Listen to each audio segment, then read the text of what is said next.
Tope Ogunji is an international conference speaker and researcher in emerging technologies, with a background in electrical electronics engineering. He graduated with honors, earning multiple academic awards, and holds a certification in quantum computing from the US-based Coding School. Currently pursuing a PhD in quantum cryptography with AI at the Center for Research and Development of Digital Technology of the Instituto Politécnico Nacional. He earned a cum laude master's in digital systems through a federal scholarship. His research integrates AI and cybersecurity with publications in Springer and Scopus Indexed journals. His professional journey includes roles in automation at Procter & Gamble, where he trained in Germany and Egypt, and people management at Hayat Kimia.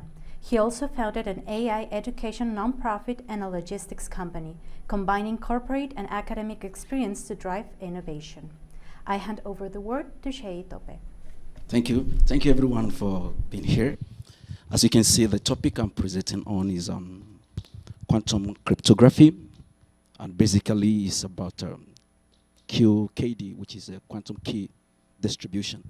Before I bug you with the complexity of quantum computing, I'd like to give you some appetizers on what has been achieved from the experiment.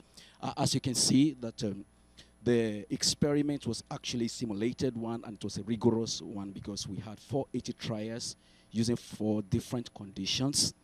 And then we've been able to show that actually when you pass information or you transmit data through either fiber space or free space, there is going to be some kind of trade-off. So for these particular situations, it shows that when you use a decoy state, you're going to sacrifice approximately 75% of your throughput, which is the bit rate in the process of obtaining a secure network. Then I'm going to flow through this way. I'm still going to come back to this one. This will be the flow for today. But then the landscape we are in today as it relates to security on the digital space is a highly vulnerable one, especially with the inception of Shaw algorithm and many other algorithms that have been able to break into the current security architecture we have. So we must not sit. We need to do something that will ensure that we have a secured data after quantum world is fully emerged. It turns out that work had gone in before now, and one of the pioneers of this work was the people we call Charles Bennett and Gilles Barsad.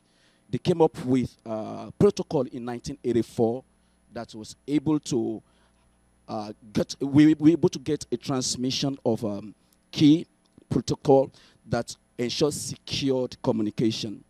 But we also noticed that over the years, there are some limitations that this particular protocol had faced. One of them is what we call photon number splitting. In photon number splitting, we have a situation where Eve is able to get in or trap in some photon from the guy who's sending it. We use Alice and Bob. So imagine Alice sends some photons through some channels.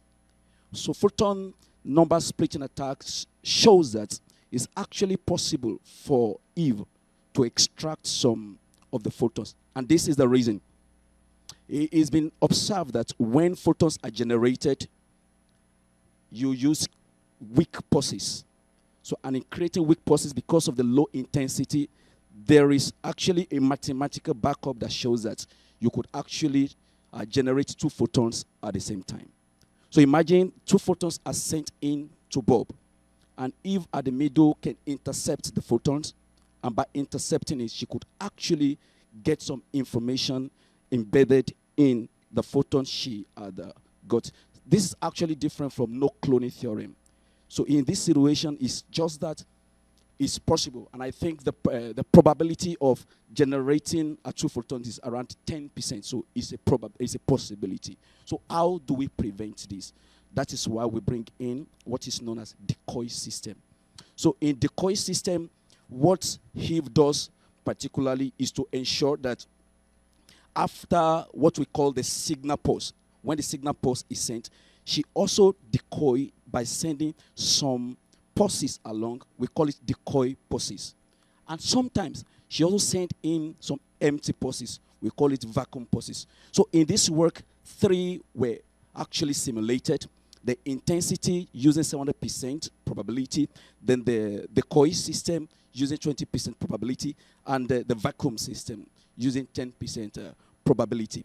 So this is also built on the work done by the Gottsman, the Low, and the Preskill, who has shown that because the channels for transmission is not perfect, unlike what Mayer, Preskill, and Shaw designed, in the work of these other guys, the Mayer, Preskill, they designed a perfect system.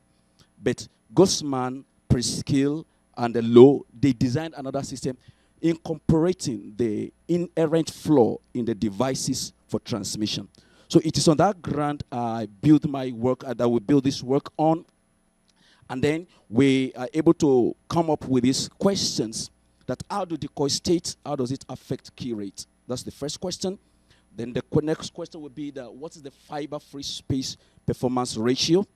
And the next one will be what is the optimal operating system, the optimal operating distance when we are transmitting cryptographic keys. Then the next one will be, can we actually predict through extrapolation? Actually, we use some extrapolating principle to predict what will be the viable key rate that will be generated at a particular distance. For this work, we use 4 distances: 25 kilometer, which is good for city transmission, 50 kilometer, which is good for city to city, 75 kilometer, which is good for metropolitan, then 100 kilometers, which is also good for metropolitan transmission. So this was how the work is built.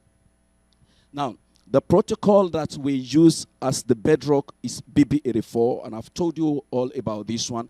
And again, it's built on the fact that you could actually send in qubits on different states. You could use 0 state, you could use 1 state, you could use plus state, you could use minus state, based on a chosen basis you're using. Either you are using computational basis or you are using the Z basis. So it's actually possible to send in qubit in this format. And when they are sent that way, so it gives a problem headache, for instance, to Eve to actually work or to intercept those qubits that have been sent, because one of the principles of quantum computing is what I said earlier on, the no cloning principle. That is, when you tend to measure the state of a qubit, you cause what you call perturbation. You disturb the state and the system collapses.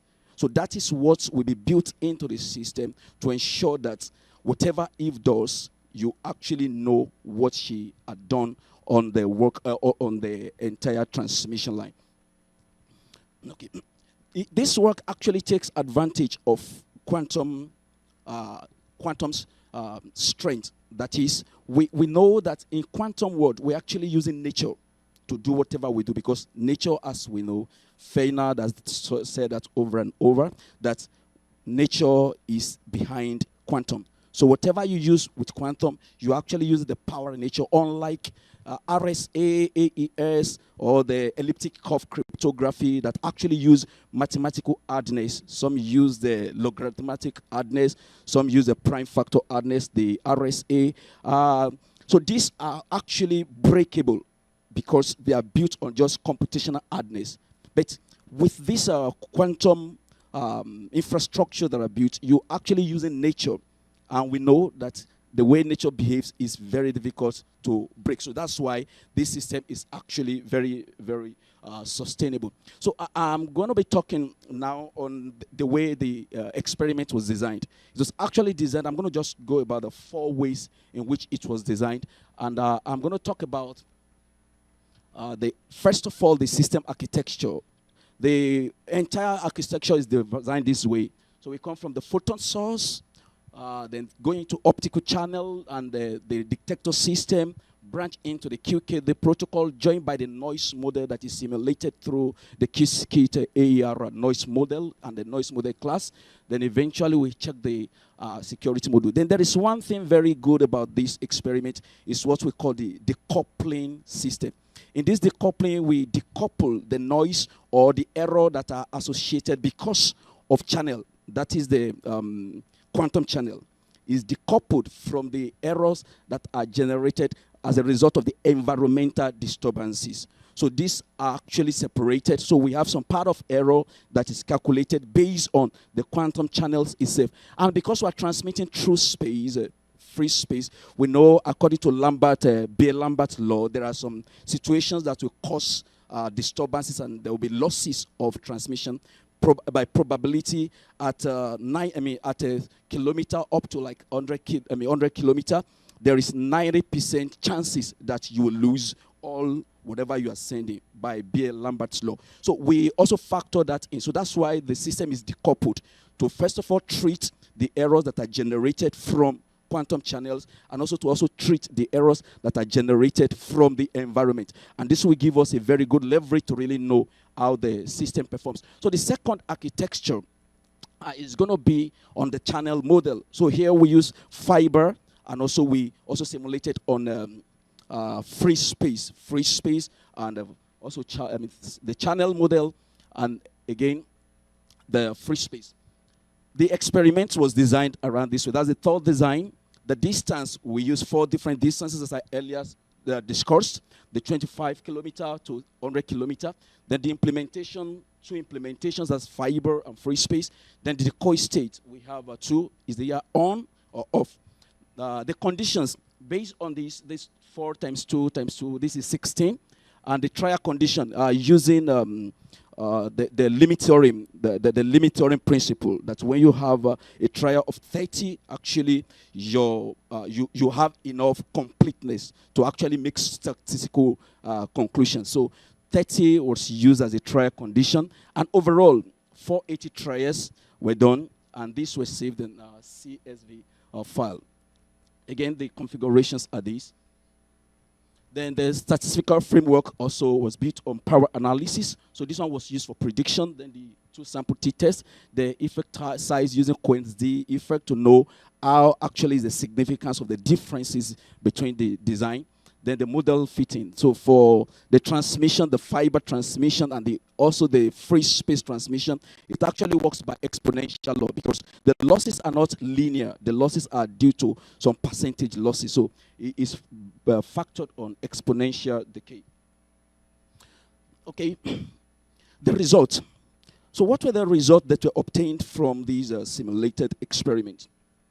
As you can see, the first one I'm talking about is actually the power analysis. In the power analysis, we look at the key rate because that's the most important thing. The essence of using QKD is to have the key that is cool enough to be used to do the final encryption and decryption as the case may be. So the key rate is very, very important. And by standard, 11% can be sacrificed, but not more than that. So we have the key rate, and by checking through, we see that the key rate per distance at distance of 40 kilometer, then this 25 kilometer, there is a kind of degradation, exponential decay from lower kilometer to higher kilometer. This actually confirms that the relationship between the exponential decay and the length are actually in exponential form. And then we could see that everything degrades until the 0 kilometer. As you look at the quantum bit error rates, so the cube error, so this shows to us how much error we have in the system. And again, we have a kind of sameness, or what we call the equivalence principle here. So they are almost at the same plane. But as you look at the privacy amplification, because it's important to secure whatever we do at the end of the day. So the privacy amplification ensures that our system is actually secured. So again, you see a kind of an exponential rise and fall in between the distances and the efficiency. But the good thing is that the efficiency actually fall within the acceptable range. Is of 68% to 72%. Then as you look at the key rate and you compare the fiber baseline, let me quickly explain this. The fiber baseline is a baseline, or is a transmission that is done purely on BB84 without any security additions. The fiber decoy is when you introduce the decoy system to the fiber transmission. Then the free space baseline is also the transmission that is done purely based on BB84 without any additional security. Then the free space decoy is the implementations of the decoy system where we also transmit some photons as a decoy in the system. So we notice that for 50-kilometer results, there is a kind of decline. The fiber dropped from 5,052 to 12,200 BPs. That's the bit per seconds. And for the free space, there is a drop again. So both shows drop.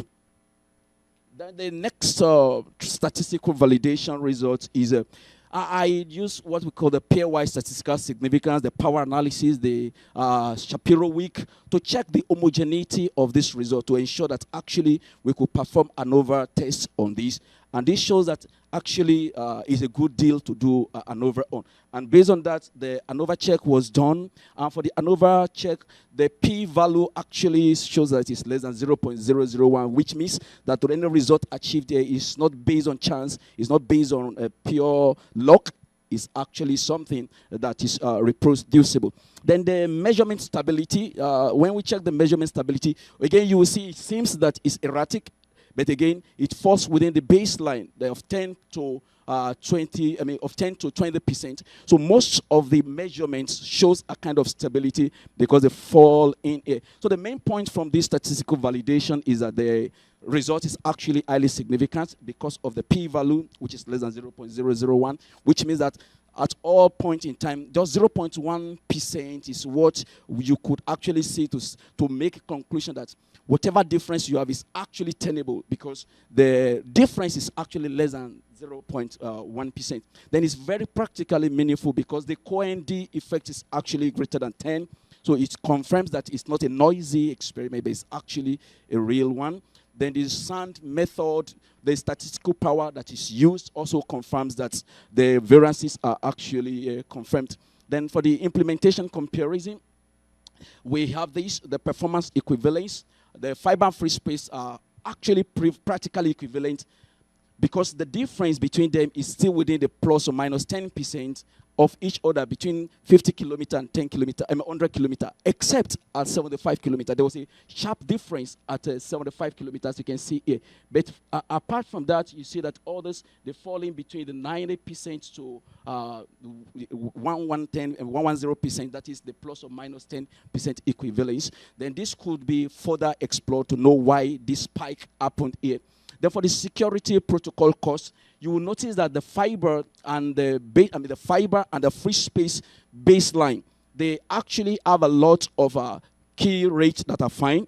But as we incorporate decoy state into the system, there is a drop, which is actually very good in the sense that you make a choice. If you want a very solid system that is secure, like in military, in health, we could go for this one because we know we are sacrificing key bit rate, which is still good. The value obtained are still very good. Or else, if we're not actually keen on sophisticated security, we could go for this, the free and the baseline value. As a round-off, we use it to also make some prediction, and the prediction that we could make is here. This is the extrapolated point here. 100 kilometer is where the experiment stopped, but you could actually extrapolate it to 140. But what we found here is that actually beyond 100 kilometer, for this particular technology, it doesn't make sense to go further because at that point, the key rate would drop drastically below 500, which will not be good for any further work. Okay, the conclusion. We've been able to quantify that there is a security performance trade-off of 75% rate and 10 times security improvement. So we've actually validated free space and fiber equivalence at 50 kilometer, 100 kilometer, 25 kilometer, other than 75 kilometer. Then there is established optimal operating point that 25 to 50 kilometer is good for maximum efficiency. Then there's a development of a predictive exponential models, which gives us an R2 of 99%. It's very good. That means any conclusion we make, any prediction we make is 99% accurate. Then these are the practical applications. Then the future direction would be to do some extended work and to go into some advanced protocols and to do some hardware implementation. Thank you. And questions?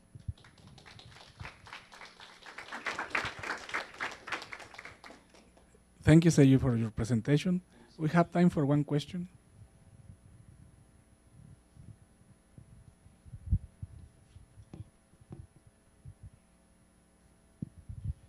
Thank you very much for the nice presentation. I really enjoyed it. Thank you so much. So my question is actually regarding the decoy state protocol. Yeah, so I understand that you have to generate pulses. You generate the vacuum pulse, you generate the pulse, and then the decoy state pulse, right? So I do understand that for security, you are trying to increase security performance, right? But it does also makes the number of keys that you have to generate to increase, which will actually impact resources, right? So how do you think you can reduce the amount of resources that are being utilized? Okay, thank you for the question. The decoy state, as I said, is what is built because of the fact that actually, for me, based on literature, I think it's actually the ideal state because it's built on the fact that there is no imperfect devices. If you don't design it, nature has actually designed it because naturally, for the device you're using, some weak pulses will be generated along to complement whatever you have generated in a pure state. So the essence of your concern is actually valid. That is increasing costs while trying to increase to get key rates that are very good for use. But if you look at one of the slides I shared, I show a kind of baseline value, and this place, this is where the main thing is. So here, the security protocol cost. You could actually use a baseline of fiber or baseline on free space. But the point is, you get your normalized key rate perfectly. But, however, you could also choose to use the decoy one. So this result is for the decoy states. So here, the result drops. But again, it's up to you. What is it that we're trying to achieve? So if we're trying to achieve a very solid security, so this trade-off need to be thinking, and we go for decoy states. Because the key rate you actually generate at the end of the day is actually lower than at the normal baseline rate. Actually, at 100 kilometers, you'll be ending up with 660 bits per second. So you see actually very lower. But if we are looking at solid security, the cost will not, the computational cost for generating that or for sending the signal will not actually be a major point. It's up to us to determine what are we looking for, solid security or whatever.